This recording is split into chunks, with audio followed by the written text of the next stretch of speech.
Hello and welcome to Sportstar Extras. I am Ayan Acharya. Joining me, as always, from Bangalore is my colleague Ashwin Achal. Hi, Ashwin. Hi, Ayan. How's it going? Good. Now, before we start today's analysis, to be very frank, I didn't think we'll get almost an entire days of cricket, considering the dark clouds that were lurking in the horizon. But good day, all in all, for England. A good day for England. Yeah, good to get the full 90 overs in. Started promisingly well for West Indies. Some early breakthroughs. So good, much improved bowling Yeah, today from the West Indies. I also got they also got the key wickets of Root and Stokes. Didn't allow them to make big runs. But then I think the fifth wicket partnership between Pope and Buttler really turned things around for England. So England will be probably a little more happy than West Indies at the end of the yeah. I mean, it's good for both teams. I mean, almost 90 overs of play. Unfortunately, bad light sort of put a stop to the proceedings today. But that partnership between Pope and Buttler, especially when West Indies had England stuttering at 4 for 130 odd at T. The way Ollie Pope batted, especially when you're playing with someone like beg your pardon, Josh Buttler, who's a naturally attacking batsman. To see Ollie Pope outscore him so fluently, quite pleasing to the eye, you would say. Yeah, he looks like a very compact batsman. Compact, not in the sense that he gets bogged down easily, but compact in terms of doesn't get flustered. One Yeah. thing that he did really well was to take the quick singles today, pushed his partner and ran very well between the wickets today. I think that sort of eased the pressure, which is why he didn't look like he was hogging a lot of balls. He kept it moving. Of course, there were a few singles there which were a bit dicey. He was a bit lucky to get away with one or two runouts himself. But overall, looks like a good compact batsman. Wouldn't say he's like the most attractive or stroke-filled or extravagant shot maker type batsman, but sort of like compact, gets the job done without Yeah. much fuss sort of batsman. Yeah, and this partnership, the unbeaten 136 today between Butler and Cook, wasn't so much about the runs, correct? I mean, 136, you bat long enough, you are going to get those runs. But it was also the pace at which those two batsmen scored, which becomes all the more important considering the weather forecast for the next few days doesn't look that promising. Time will become a huge factor.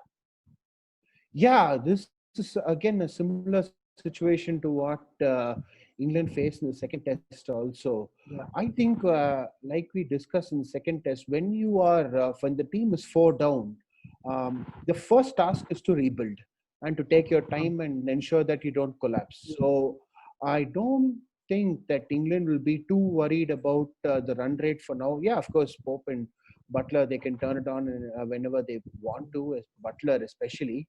But I would say they first have to reach 400 before they can think of accelerating or playing for time. Right, right, absolutely. And Butler, he will heave a huge sigh of relief. 16 Test 50, his only second Test half century in the last 12 Test matches. I mean, we saw the Butler of old, mix of compact defense and some attacking mindset. Such a crucial innings for Butler's international career, Test career especially. Yeah. He looked like after failing in the first two tests with the bat, serious questions were asked about whether he could carry on to play in Test cricket, especially with Bairstow and Ben Foakes around. I think this is a career-defining innings for Butler because not only did he score the runs, but he scored it in the complete opposite manner to which we are used to seeing him, because he is like a naturally attacking player. And apart from those two sixes that he hit of Cornwall, the rest of it was all dead defense. So it is, I mean, huge credit to him for just keeping his natural attacking instinct. His natural game is to attack, and he just sort of locked it up and played a completely different inning. So that takes a lot of character, that takes a lot of mental strength.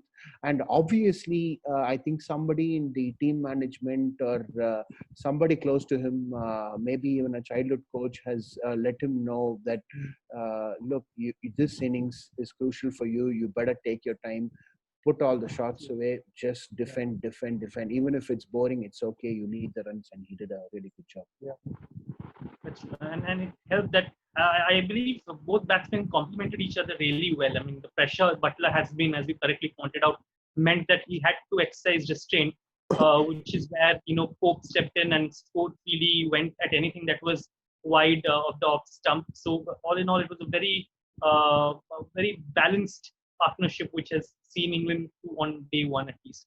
But your thoughts on the West Indies bowling attack today? Again, started off well, then sort of petered away as the day progressed.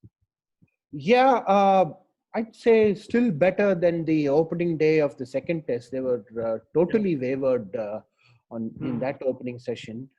This time it was better. Roach was good. Pinned Stokes onto the back foot with a few bouncers, then slipped in a full ball, got him bowled. That was nice. I mean, the bowling was much better.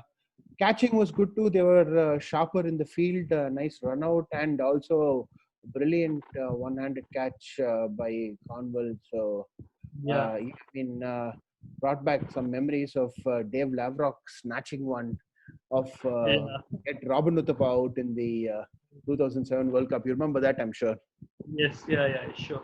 I'm sure every Indian fan does. I'm sure. Yeah, I mean, apart from Robin Uthappa, I think all of us will remember it very fondly. But did you feel that the spinners were sort of both Chase and Cornwall both were sort of guilty of bowling a negative line, a very leg stump line, as the was the fag end of the pace play? Yeah, I think Cornwall is more of a stump-to-stump bowler anyway. So I think the way he moves in and his release, a very simple action. I think that is his sort of natural line. Yeah, you're right. He could have drifted a little bit outside off maybe towards the end of the day's play. But I mean, I think when Buttler and Pope got going, I think West Indies also were probably a little worried that if they start hitting, then the match could be lost. So I think West Indies also started buying for some time, and then maybe tomorrow morning they'd come in and look for the wickets. Correct. Yeah. Of course, there's a huge question mark on whether we will have 5 days of cricket considering the weather. The forecast doesn't look great for Sunday and Monday. So what happens tomorrow could very well decide which way the game swings. And West Indies have to up their standards if they want to win a Test series in England for the first time since 1988. So it's been a while. And now this is also the last time this trophy will be referred to as the Wisden Trophy. It's going to be the Richards Bottom Trophy from the next time onwards. So a lot to play for, a lot of context to this series as we discussed earlier. So let's see who comes out on top on day 2. It was England today, go ahead.